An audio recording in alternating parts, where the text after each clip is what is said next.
running late. Okay. Hi. Where the hell's this?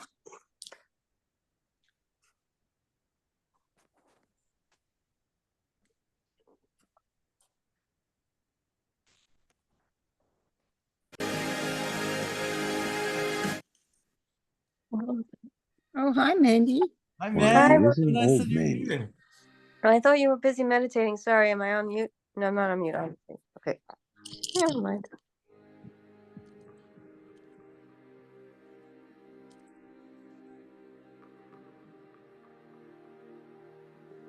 Hi, man. Hi, ads. You guys light some incense. It's very helpful to light incense. It's good to curate a spiritual environment. I've got a fountain, I've got incense. This helps you step into the feeling that I'm living in a spiritual world. Because if you don't feel that, it's a different inner experience. Hi, Daniel. Nice to see you. Hey, Carlos. Namaste. Let's just wait a second, see if anybody arrives.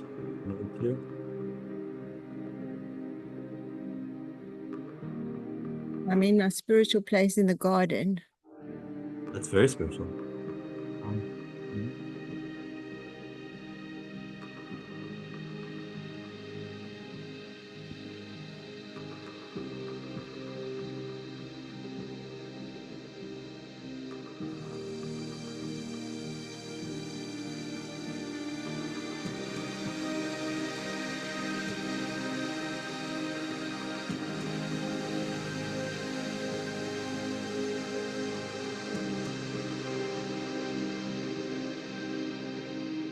Begin to drop in.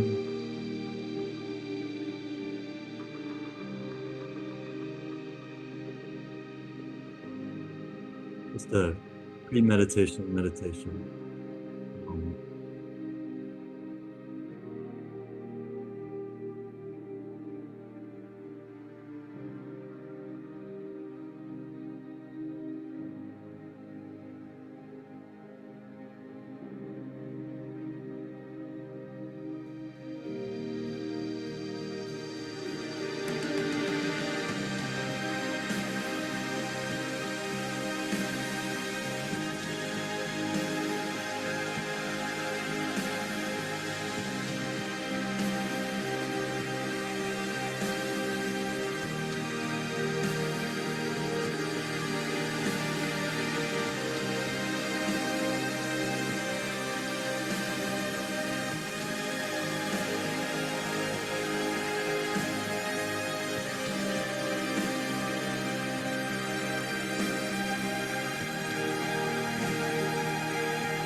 Epic cosmic music by M83.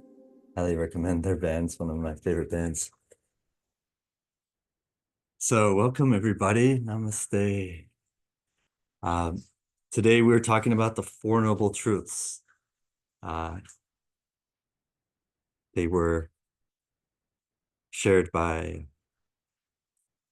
the original Buddha, the historical Buddha, who was a prince, and he had everything you could ask for in the world, and he chose to leave the kingdom at the age of 29, apparently, as far as I recall, and seek enlightenment. And he was surrounded by all the pleasures and comforts of life that one could ask for at that time. Still didn't have a TV. It's good to just recognize how much pleasures and comforts we have, which maybe makes it easier to think about, okay, well, maybe I can do a little bit more austerity. But so he left and he spent 6 years seeking enlightenment and became enlightened at the age of 35. And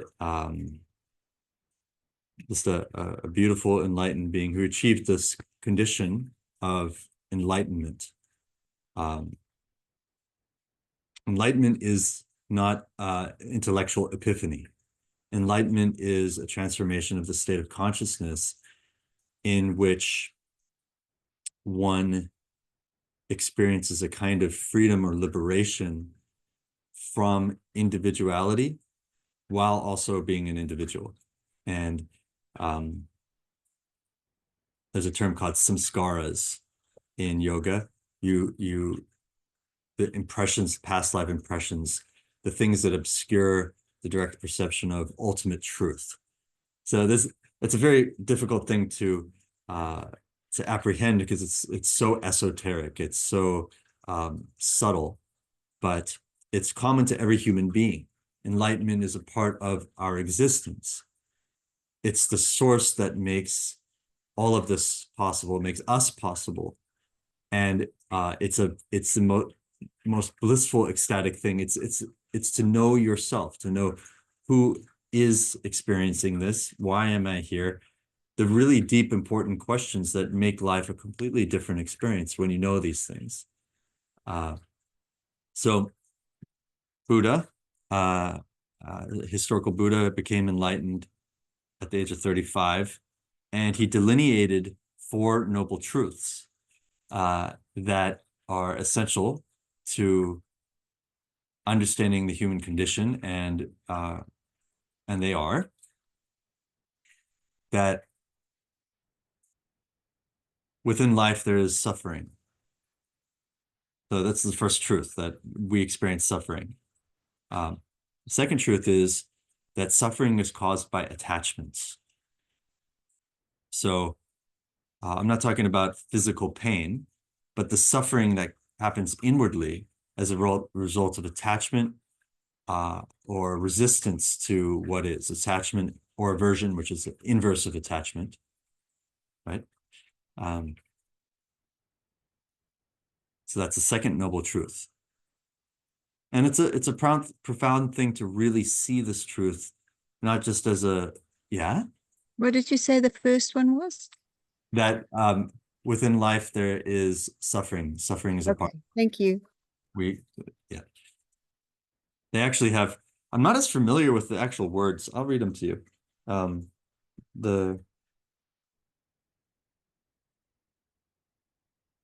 looked up the words.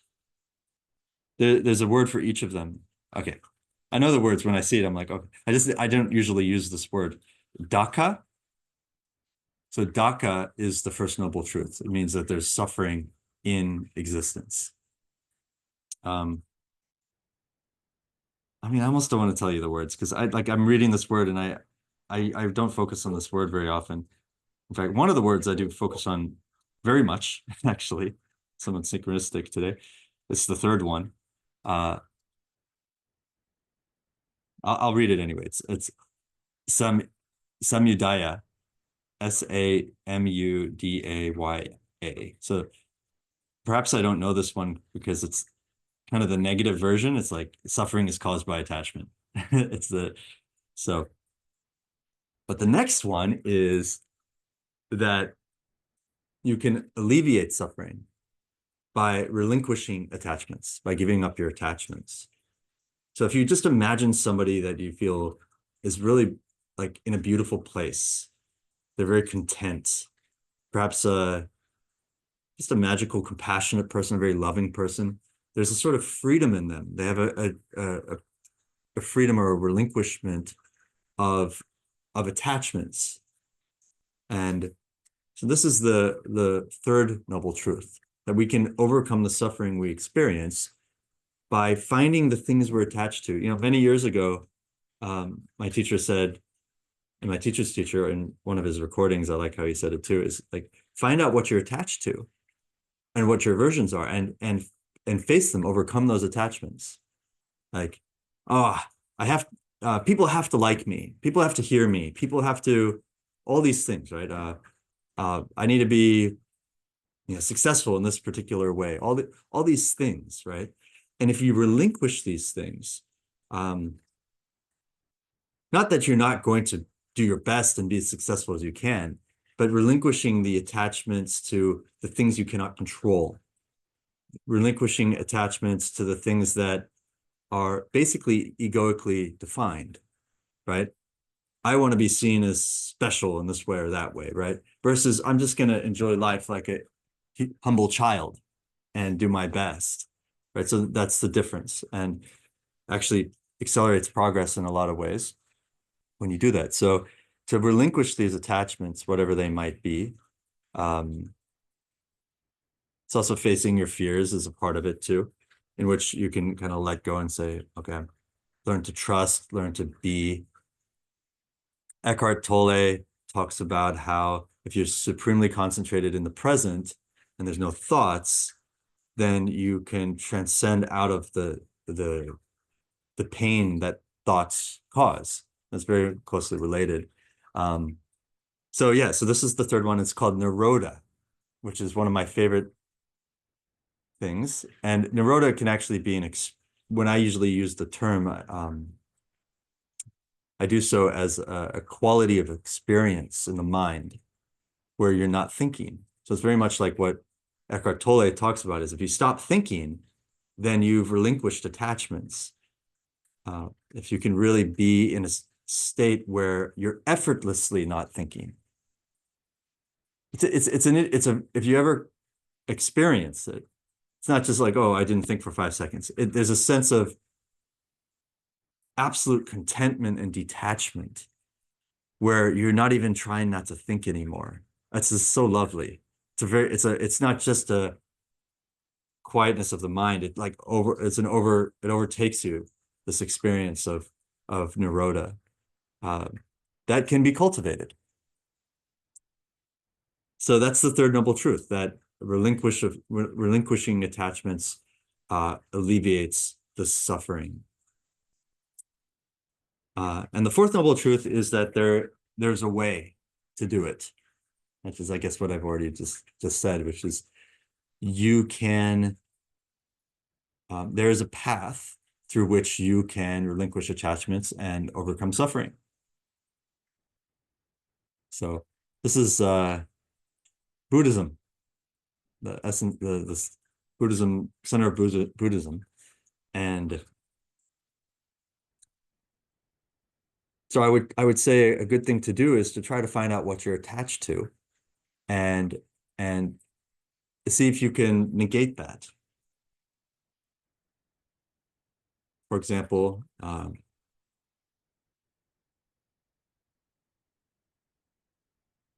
if you sit in the unfulfillment of an attachment, it withers away in presence.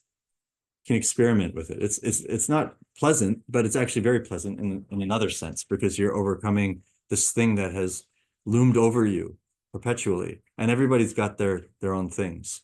A lot of people have a lot of things in common, though. And you're progressing towards humility.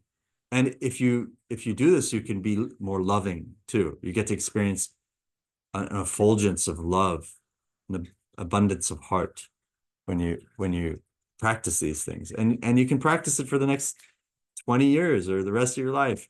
And it doesn't have to be something you rush through. It can be a part of your daily practice where you journal, daily opportunities to face things like, oh, that person doesn't like me. Let it go. Doesn't matter if somebody doesn't like you. What matters is that you are being true to yourself. And there's so many ways to look at this. So we could go into it for hours upon hours, but just to know these Four Noble Truths, I think, can be very empowering. So have you guys, and they're called noble because Buddha was a prince.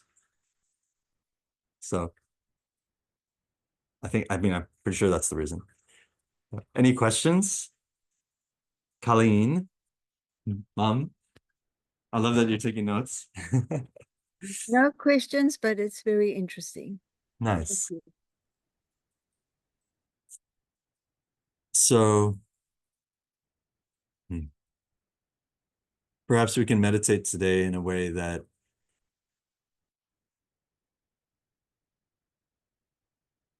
is informed by this spiritual principle of the Four Noble Truths. I'll play some Japanese music.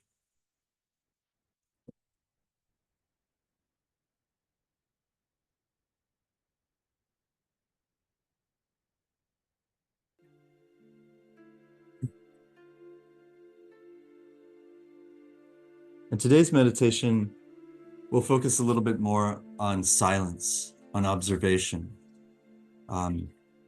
You can feel your heart, you can feel your third eye. We're going to really get quiet and get into the spirit of Japan, Buddhism. Zen is Zen Buddhism, a part of Zen, and the austerity practices in Zen help us to overcome attachments, to simplify the mind, to gain freedom from thought. This is what we're seeking. To seek the stillness of our minds, as they say in this film.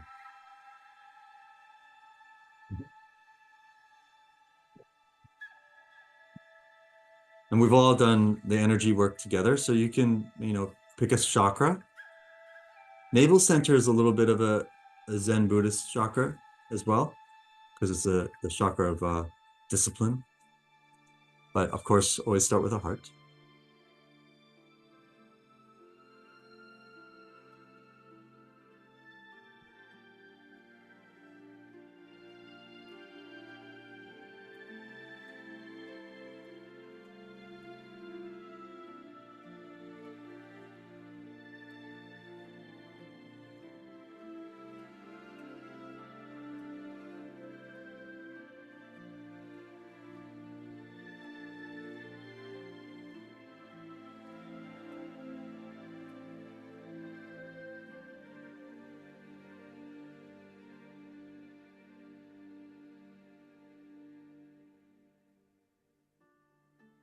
When we think, it usually comes from a seed of attachment, an energetic influence of some kind within ourselves. When we don't care, when we're truly free, the mind is subdued, becomes quiet, still.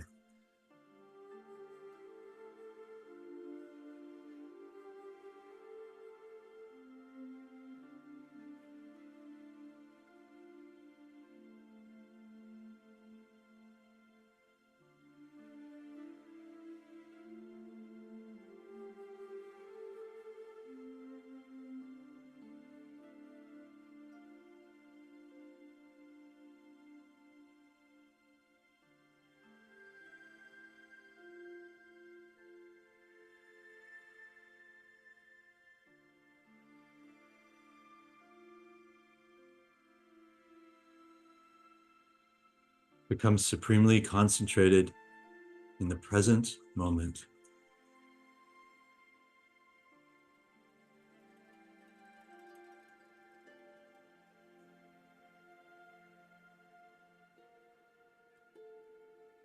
Awaken within the poise of your potential.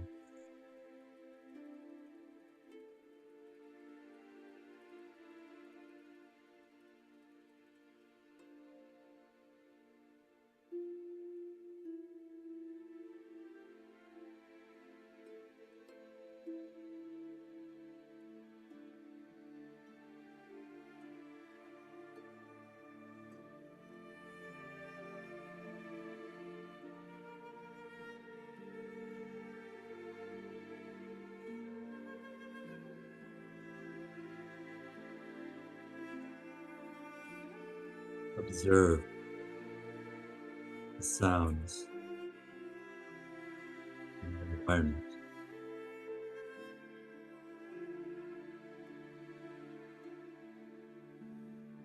Observe your body its feelings.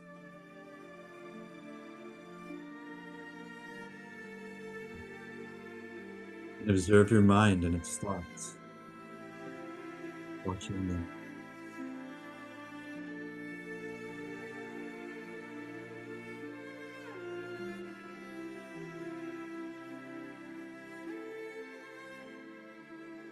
And as you watch your thoughts, they slow down because of the power of your presence.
We're seeking freedom from our own self.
Energetically, it's always good to focus on the heart.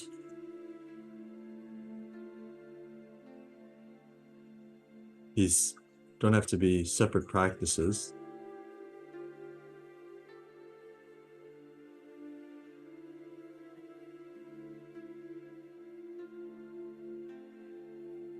You can feel the heart emanating while also being very present and silent in the mind.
Another thing you can do energetically is feel your third eye.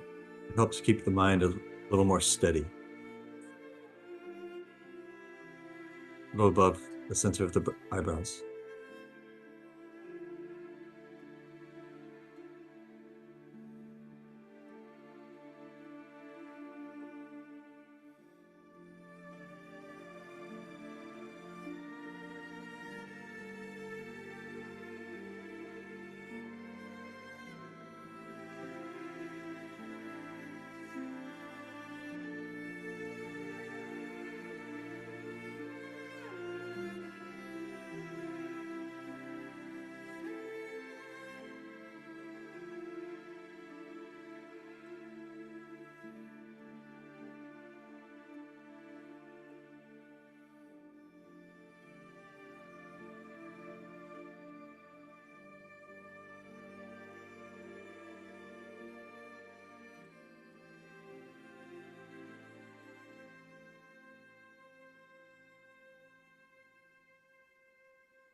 Let's take a little break for a moment. That was actually just 15 minutes. But it's interesting when we're not focusing on bhakti. So you can combine these two. Bhakti is when we sit and we feel love. And to me, it's a little easier. And I could feel everybody. So I wanted to stop and check in with you guys. Mom, would you like to share a little bit about your experience? I was trying to detach and it was sometimes working, but then I get sort of tired and then, but also, I did see my green and purple lights and I kept getting visions of deer. Oh, nice. Interesting. Spirit animal. Okay. Mhm. Well, beautiful that you saw the light. And the deer. I mean, the thing is, it's interesting if you look at your language, you said you were trying to detach, right? Yeah. So how, so, Detach from my thoughts.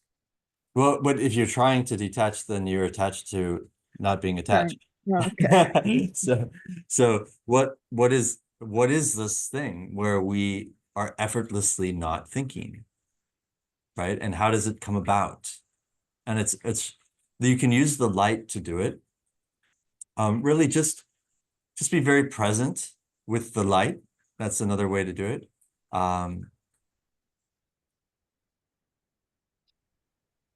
You can explore, oh, I was thinking, and you can start to see the attachments What are you trying to as well. So, all right, namaste, Mom. Thank How, you. how about you, man? Would you like to share? I found myself writing in my journal about what my thoughts and feelings were Oh, you weren't in meditating? about the exercise. Okay, okay. Because I know I've heard of the Four Noble Truths before, but I also know that even when we don't think we're thinking, we're thinking. So I was like, Yeah, just noticing that I was kind of judging this idea that we can't think. No, that there's a possibility we can get out of our thought. yeah, yeah. And I just noticed that. You can, you can achieve this state of effortless detachment, and it kind of can be spontaneously happen. So we're exploring that possibility. So wonderful that you're journaling, man. Namaste. How about you, Thank Carlos? you. I think for a little bit, I was struggling with the detachment. Because like previously mentioned, then you start to try to detach from the sensation of detachment. That becomes an attachment in a Yeah. sense. So I was struggling with that, and then I kind of tried to not resist as much. And then I kind of ended up just like in a almost like a dreamlike state. So almost like sleep, but I was catching myself as I was drifting off. And then towards the end, like it just started turning into like almost like lucid dreams. So it all just kind of became nonsensical. But I was still I was conscious enough that I was catching myself at that moment where I was starting to notice that I was drifting off. Yeah. Yeah, it's interesting when you meditate that lucid dreaming is almost like it's working out some of the energies. Perhaps you set the intention to become more detached and you're like, okay, seeing all this imagery and metaphor and things to find that. But you have to want that detachment. There's like, okay,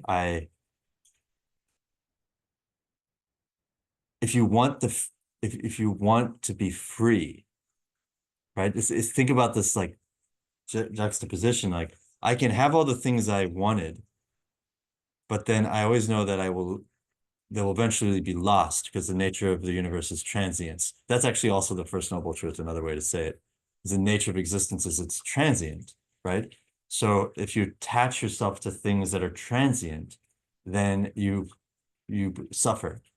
So the recognition that if I can experience life fully, I can experience it more fully if I feel free of attachment and allow myself to be with the transient nature of life. So if you can see one as a worse, basically, or one as which one's better? Which I mean, it's Buddhism is a little bit of a anti-negative focus, like it's like it's kind of negative, right? But you're saying get to the positive by going away from the negative. So it talks about the negativity. But so I'm saying, what's worse? To get all the things you want and lack the peace of knowing subconsciously at least that you will never keep these forever, and you feel that you have to protect them, or living with the stream of gaining and releasing, gaining things when they come, releasing things when they go.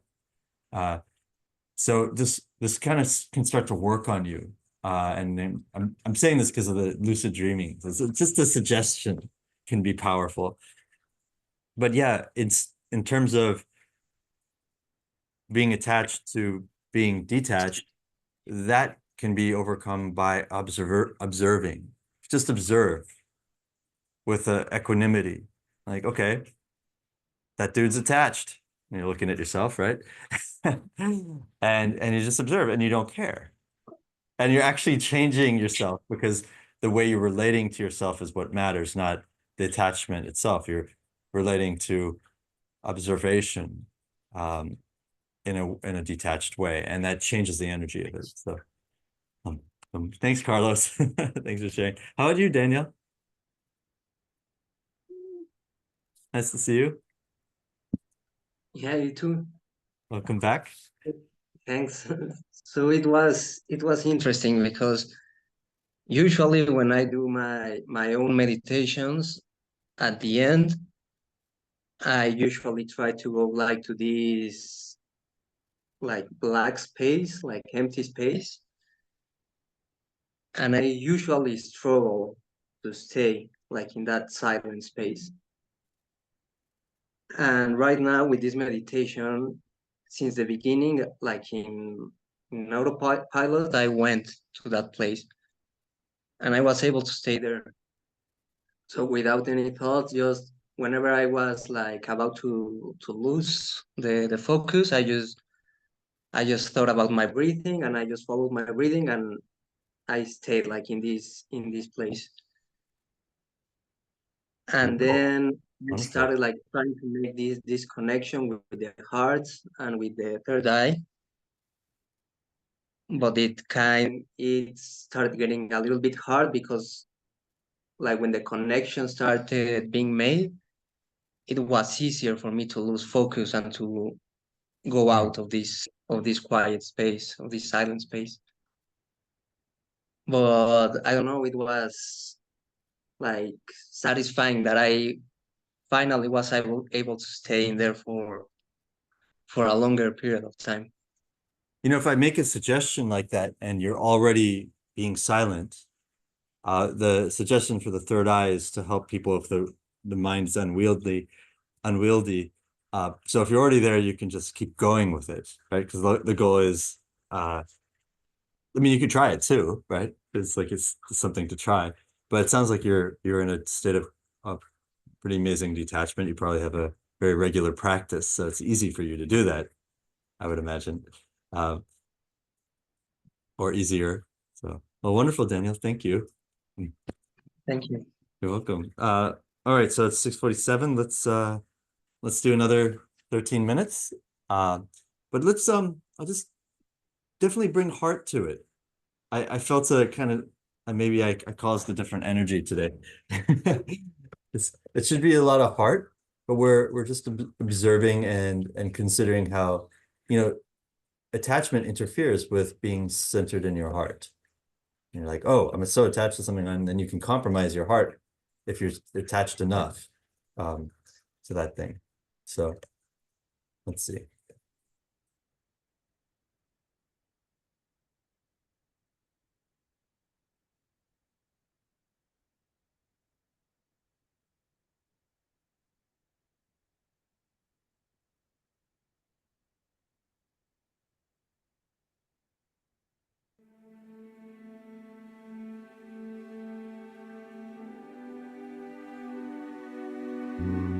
So bring attention to the heart center.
And when you're ready, slowly coming out of the meditation with gratitude, integrating the new inner state with the world.